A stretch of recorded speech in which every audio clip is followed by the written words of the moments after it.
Welcome to the program on this Tuesday afternoon. We are live streaming on Facebook, Twitter, X. Thanks for making us part of your day. Two very, very special guests in the house today. 14-year-old Stephen Spice, a young man in constant pain, struggling with a life-threatening disease, has battled through multiple operations, has brightened as his dreams are fulfilled. His story, now a movie, Supercar Saints, is about a young teen who gets to revel in the world of supercars and WWE wrestling. Along the way, Stephen meets his idol John Cena, whom Stephen says gave him the power to confront and survive his health challenges. Also, movie director James Hergott, filmmaker, writer, director, and producer. He's also directed and produced the MMA reality show MMA Worldwide, which was awarded a Gray Wolf Medal by the U.S. Army for his contribution to sharing valuable and engaging content. James has interviewed some of the world's most elusive and influential figures. His latest project about the supercars, entitled Supercar Saints, was just released on Amazon Prime and is in consideration for an Academy Award for Best Feature Documentary. Gentlemen, thanks for being here today. Such a pleasure. I got to pinch myself. This is actually happening. Stephen, James, thank you guys for being here today. It's just a dream. It's a dream. It's a dream for us to be here. Awesome, man. Stephen, tell us about yourself, right? One in a million disease affected you in this kind of way at the age of 5, right in 2017. Tell us about that. Well, at first I started at 5 years old, and I was diagnosed with a rare condition called Chiari malformation.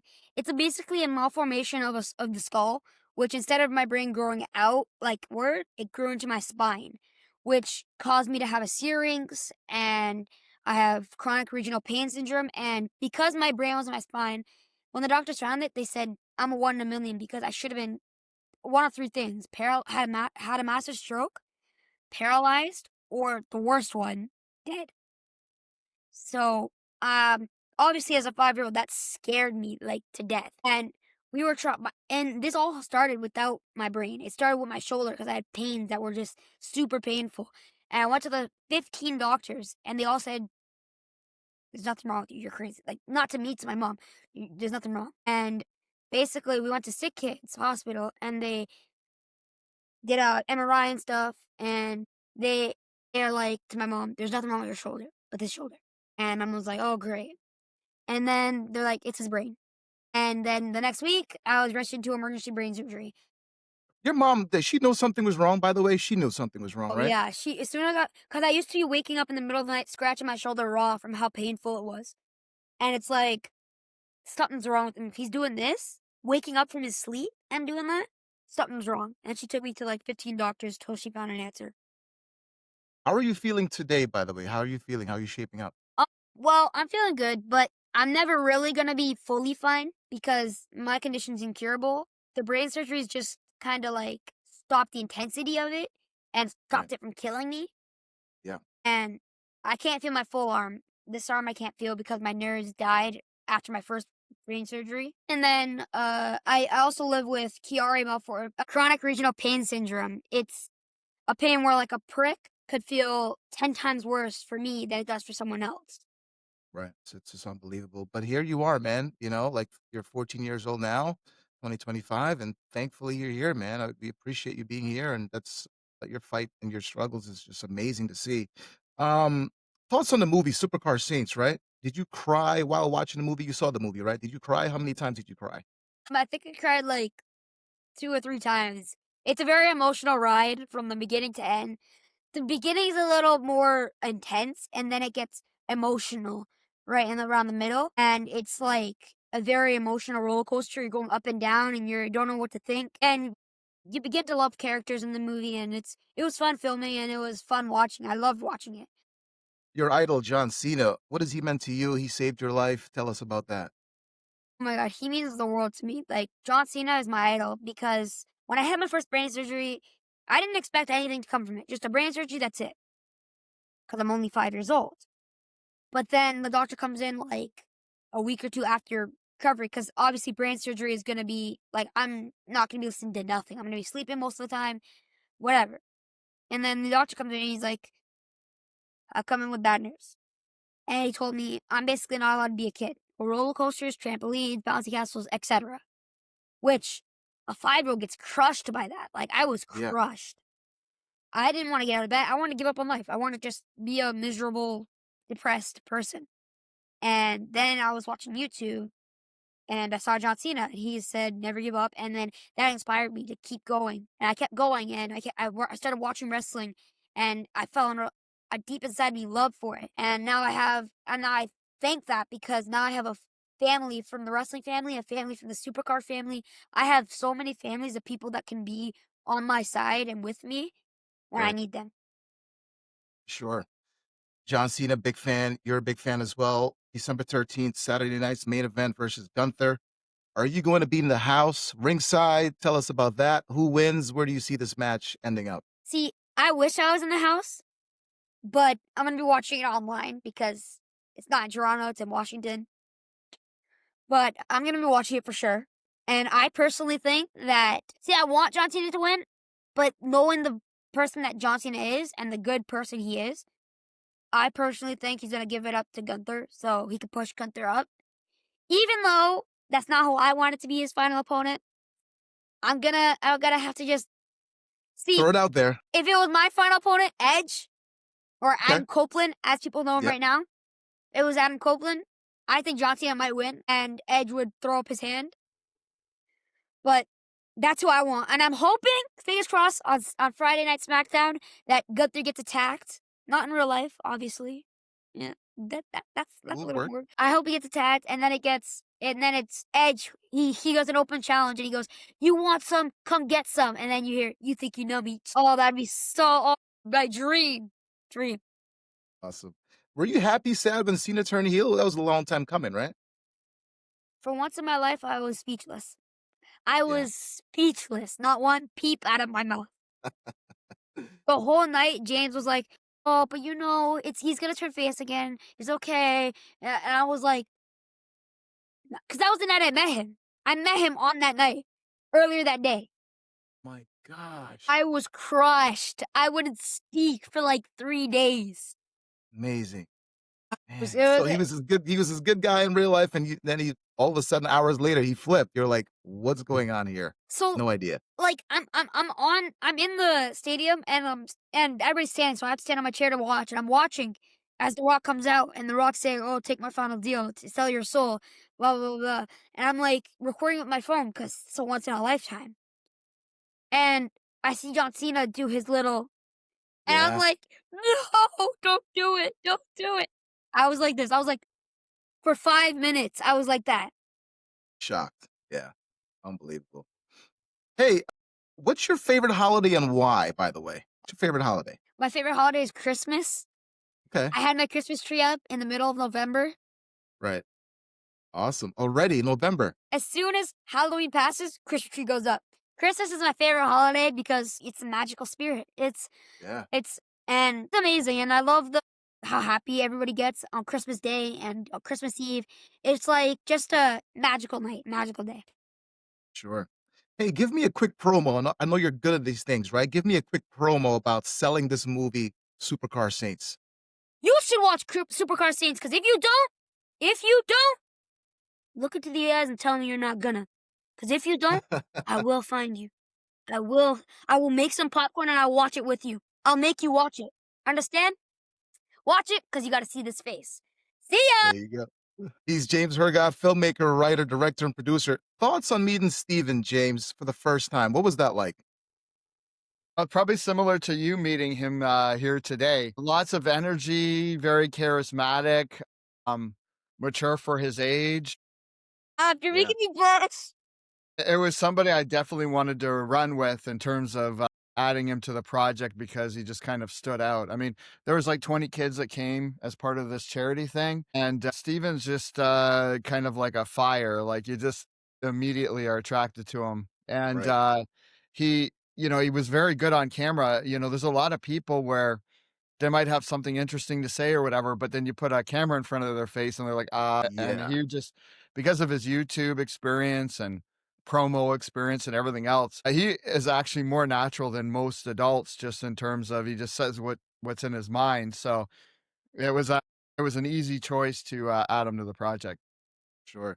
Supercar Saints, the movie, where was it filmed, by the way?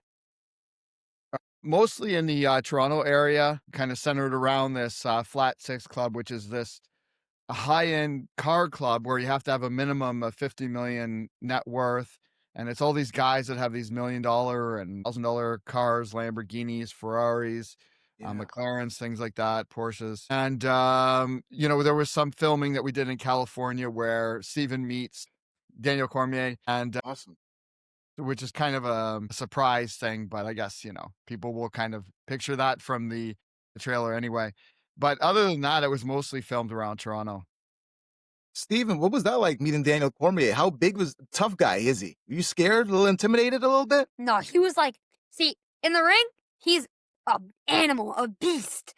But in Yeah. real life, oh my God, he was like one of the nicest people I've ever met. He was so awesome. He taught me a couple things. I can't really wrestle. He just was like talking to me, telling me how he trains them and how everything like that happens. And he had a kid that was in like 6th grade while I was in 7th, and he's like towering over me, like, "You are not in 6th grade. You're in like the 9th grade. Stop lying to me. Stop, stop, stop." And it was just wow, it was a very nice moment. And he's such a nice guy, and he's so kind hearted. That's awesome, man. He actually, when we met him, he called up some WWE wrestlers that he was friends with, and I'm like sitting there like, Mesmerized. Yeah. how? And then I called my dad, and I have a friend. I said, I have a friend who wants to meet you. He's a huge Cormier fan, huge Cormier fan. That's awesome. And Daniel Cormier just like talked to him for like 5 minutes, and it was amazing. It was an amazing moment. He was awesome. James, filming, how long did it take? You guys working on this project? How long did it take? A year, 2 years? How long did it take? Well, I've been working on it for 3 or 4 years because even before Steven got involved, I started filming the supercar owners and stuff like that. And then when you're doing a documentary, you don't exactly know where the story's going. And Right. I hadn't even met Steven when I started the project. Originally, I was just filming these supercar owners. Then at the event, we meet Steven, and then his story kind of starts merging with the supercar owners. Yeah. And then, we wanted to add in this big payoff where he actually gets to meet John Cena. And of course, that was this last March. So, and then we still were filming some stuff as early as this past summer. So just to fill in some of the missing pieces of the puzzle. But so it was a long journey, but it was complicated, but worth it. Yeah. Sure. Where does your passion comes from making movies, James? How challenging can it be at times? Well, my passion, like when I was in high school, I got a video camera for a Christmas when I was like 13, and I was always creative and loved movies. So I would go and I'd start filming the kids in the neighborhood, and I do things like I didn't have editing, but like I'm old now, I'm 49, so this is like the 90s, right? I would like film a guy with a stick of dynamite and he'd throw it, and then I'd use the VCR to put an explosion in to show like you know what I mean? And like doing all this Yeah. stuff. So it was a passion early on. And then what was the other part you asked about the difficulty of it? Yeah. I mean, it's challenging. You have to deal with real people, and when you deal with documentary, you have to deal with real emotions. And I would say the hardest part of it is that the stuff that's probably the things that you want to show the most is what people don't want to show. So, for example, Steven, after the whole elimination chamber thing happened Right. and John Cena turned heel, Yeah. he was kind of like pouting, and he's like, he doesn't want to talk. You know what I mean? So, Yeah. Real emotion. Yeah. yeah, so it's hard in those moments to convince people that you're not being exploitive, that you're doing your job, that you're trying to show what's really happening. But unfortunately, it's very hard for people when they're in an emotional state to see that. They see it as like, well, I don't want to talk right now. And like, usually that's the best stuff, right? Because that's one of the first Yeah. questions you asked, Right. right? So Yeah. Yeah.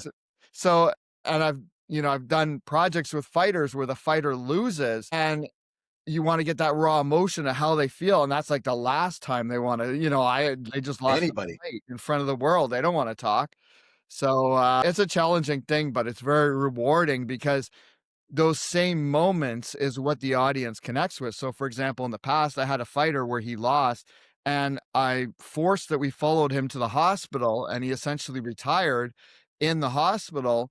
And as he's like talking about it or whatever, he didn't want that in the film. He's like, don't put this in the film. And then when we had the premiere and all the other fighters were there, they were like, "That scene was amazing. I feel you, like, that's how I felt." And then he said afterwards, "I did the right thing putting it in," but when you're in the middle of the journey, basically, people hate you because they're wanting to, they're even worried if they look fat that day. They're Yeah, worried about everything, everything. and you can't think that way. You can't think about their individual interests in it. I mean, there's a clip of my daughter in the movie, and she's like, "I don't like my hair in this scene. Can you cut me out?" No, like, Yeah, it's tough, man. It's tough. The process of choosing like writers, cinematographers, editors, how hard is that choice? it's hard because, you go through a lot of people, sometimes unless you've worked with them before, you don't know what the experience is gonna be. I think these days, like, people are more and more lazy. It's like, it's hard to find good people and stuff to really get behind things, and you have people that come and go, but it's like, I've been here throughout. Like, there's so many times on this project individually where I could have given up the project and be like, "Oh man, this is too much of a hassle." But, I kind of followed Steven's and John Cena's mantra about never giving up, right? And I was like, this didn't give up in the hospital. I'm not going to give up on this project. I mean, I had people that were behind the scenes that gave up because, like, so there's this one kind of crazy guy in the movie, Surge, and he so he would turn his cars on inside and race them around the inside, and then, like, I had a guy that was a cameraman, and he's like, "This is a unsafe environment because of the exhaust fumes and stuff," so he walked out on me, like, so on the one hand, you have these interesting characters, but then people in real life are turned off by them, and over and over again, I just had to be like, "Okay, I'm just gonna keep going. I gotta find somebody else to do this," and, so it's always a challenge and stuff like that, but I would say this is the most challenging film that I've ever done, and it's also the most rewarding, so I'm kind of glad that I stuck it out. These drivers, these guys with these fast cars, good guys, bad guys, Steven, your thoughts on them? Before I answer this, let me just point out the fact that when he said something about never give up, he said my name first. That's all I'm gonna point He out. did. That's all I'm gonna point out. That's all I'm gonna say. That's all I'm gonna say. That's it. That's it. Yeah, that's Thanks it. for flattering me, James. But these guys in the movie that they're they're they're bad people in the movie, and then they become great, amazing characters that you end up loving. And they're just like I've loved them when they're bad, when they're good, because like I know who they like deep down with who what they're hiding. I know what they're Right, hiding, and that's right. that's the fact that I love them. I've always have loved them since I first met them, and that's the way I think about it. That they're hiding something deep down. Yeah. James, for you, was it hard working with these guys? I mean, these guys are $50 million plus guys, right? A lot of ego, attitude. I mean, one guy crashed his car like so many times, right? It's like unbelievable. Yeah, no, the 2 hardest things with it is that so in retrospect, they probably would like the project all about them, but Right, the thing is that the Steven kind of balances out the whole story and is kind of the heart of the story, even though there's, like, a twist ending that kind of reveals that there's more to these guys than you might expect, and that's really kind of the magic of the film. And then the other thing is, like, that one character, Prav, that you're talking about, he crashes his cars all these times. yeah, He's got, like, an Instagram account where he's wearing, like, a Versace robe to go get coffee at Starbucks, like, he's kind of an outlandish person in his day-to-day life, and then there's, this revelation at the end that makes him a very sympathetic character, and I think that was the part that he didn't want shown, because he's so much, used to showing kind of the bravado that was a different side of him, and right. again, as a director, I knew that people would love that he had this other side to him and that it was important to show that, but even on the day that we were gonna film that, he wasn't feeling well, and he didn't really wanna, but I actually think that he didn't really wanna show that side of him, and I was really committed to following through, so you just like I had to with the fighter going to the hospital is kind of Yeah, like, "No, this is the real thing," so I have to trust my instincts that I know best as a filmmaker, and I can't listen to the individuals in it, but, everybody, for the most part, I think has good in them, and I think all the people that are good have some bad in them, and that was right. the interesting thing about the movie because John Cena throughout the movie looks like this kind of perfect guy Yeah. following that helps Steven, and then even he turns bad in the, you know what I mean? So there's Yeah. Yeah. different sides to everybody, and that's part of the story. Behind the scenes moment from the film that the audience will never know. Something they will never know. Everybody has a bad side to them that's good, but not me, right, James? Not me, right? Right? Right? You know it's not me, Forever right? a face, forever a face. Me? Nah. No, no, no. Forever a face. What say you, James? A Man, behind the you scenes know what you know moment. what? Yeah. Ask another question to Steven and let me think about that one. Okay. All right. Steven, John Cena, has he seen the movie yet? We talked about it off air. He's got to go see the movie, right? You got to make a pitch to him, right? At some point, right? Trust me. Trust me. I've got my reaches. I'm gonna just reach yank, and I'm gonna say, John Cena. The movie turned out really, really, really, really nice. I think you might want to watch it. It's really, really Okay. good. I got to find someone that will tell him. I have someone in mind, but I'm not gonna name. It's my secret. These cars are amazing, James. How do you approach designing? I mean, memorable shots, sequences, so much movement. How do you get everything in one shot? How difficult is that? I had to use a lot of different cameras, using aerial shots and different things like that, but luckily, this is something where I knew that it was kind of this candy coated exterior, and I wanted to show all of those in a very visually exciting way. But then I knew that there would be this heart to it. So it's two different sides of it. So whenever I had the cars, I knew I really kind of wanted to show that. And it's interesting because the cars are so cold in the sense that they're, metal and they're physical things. But then we have the humans in it that, there's a warmth to it. So the kind of the dichotomy of showing both of those things was very interesting. So, it was something that was fun to do and everything and to draw people in. And people's attention spans are so short these days that you Oh, have yeah. to have a hook. I mean, if I didn't have John Cena in this, if I didn't have the fast cars, it's hard to get people to sit down to watch a movie as it is these days. So I can only imagine if it didn't have all those things. So I'm glad that I have some of that kind of just emotionally exciting and visually stimulating scenes to kind of maybe get people in the door to see all these cool cars, but then have a more of a story that sort of creeps up on you throughout it, that is there, that has what I feel is something important to share. Sure. This movie, I'm sure, tons of tears. I know Steven. Was it planned, James, by the way, Steven? A lot of tears. How do you get actors to tap into that emotional state, James? Well, when you make a movie, you don't know what's going to connect with audiences. Like there's scenes in this movie that I thought, oh, that's what people are going to talk about and bring up. But I'm kind of surprised at the things that people bring up. So there's a scene at Daniel Cormier's gym where Steven's mom, Crystal, breaks down and Daniel's kind of comforting her.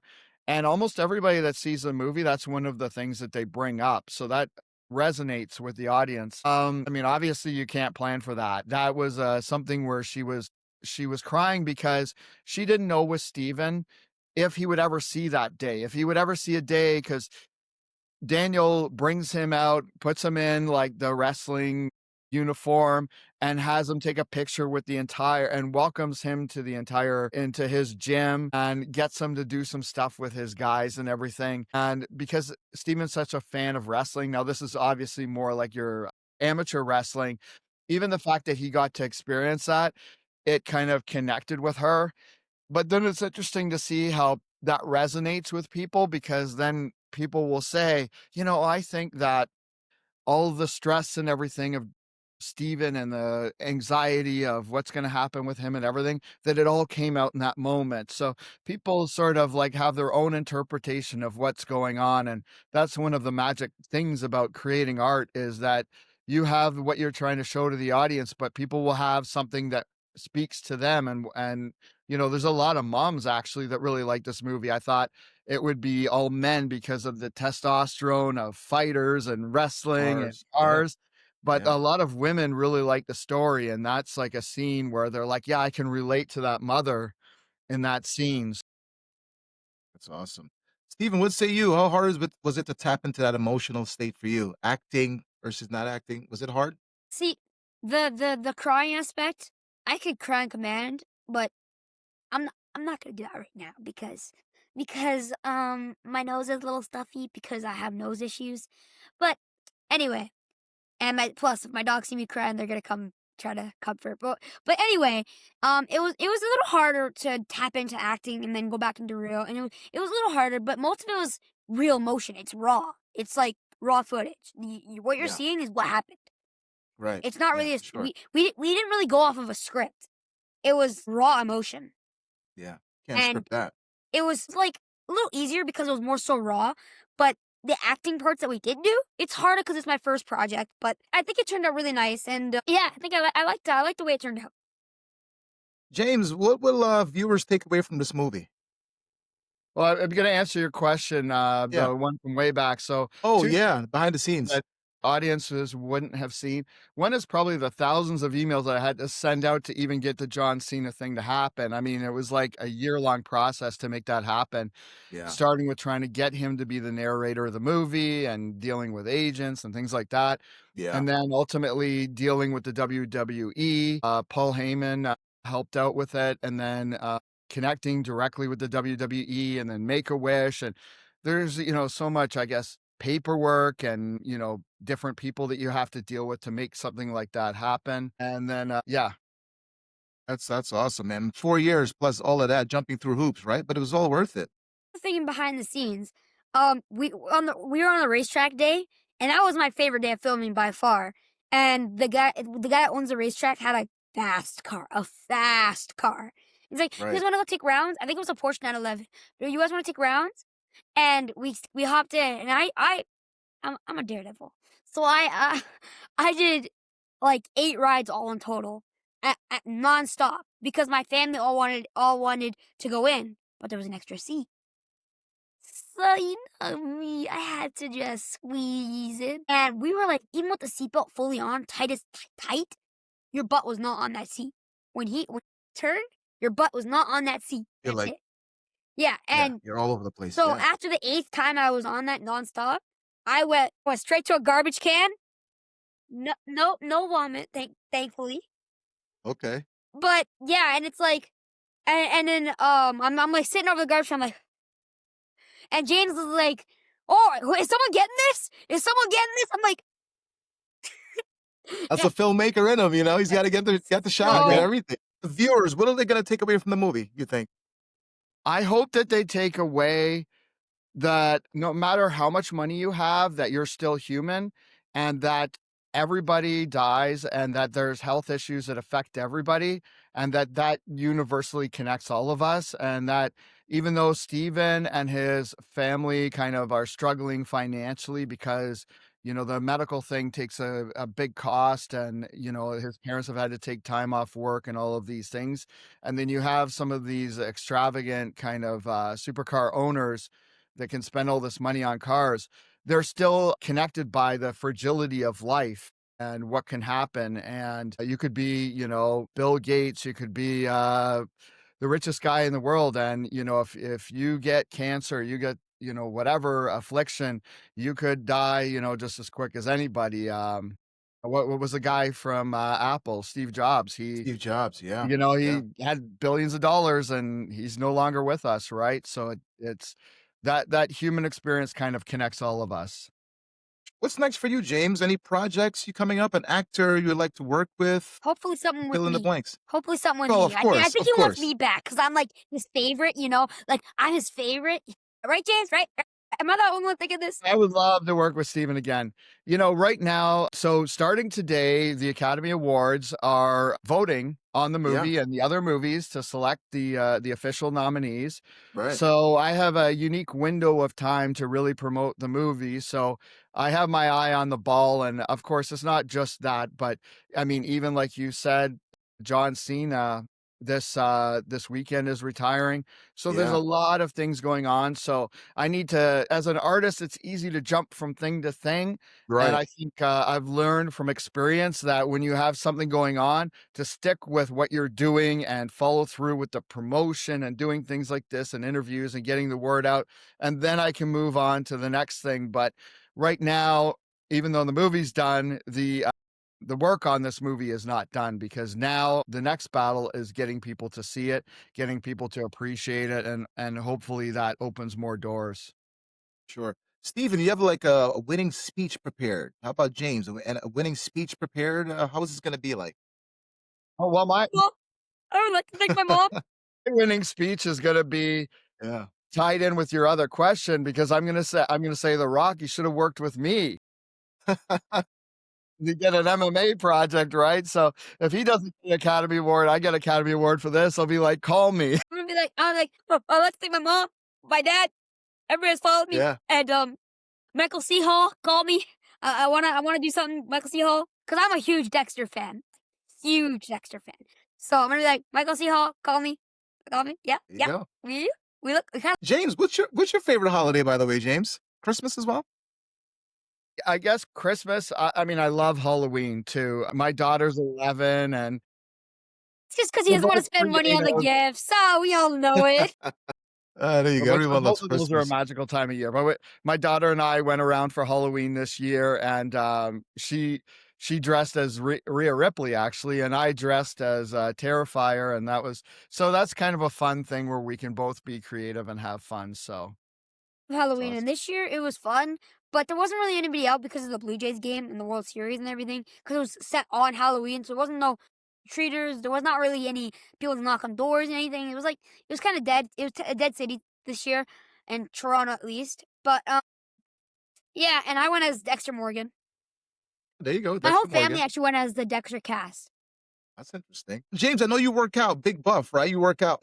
What are you lifting these days? What's the art to like weightlifting?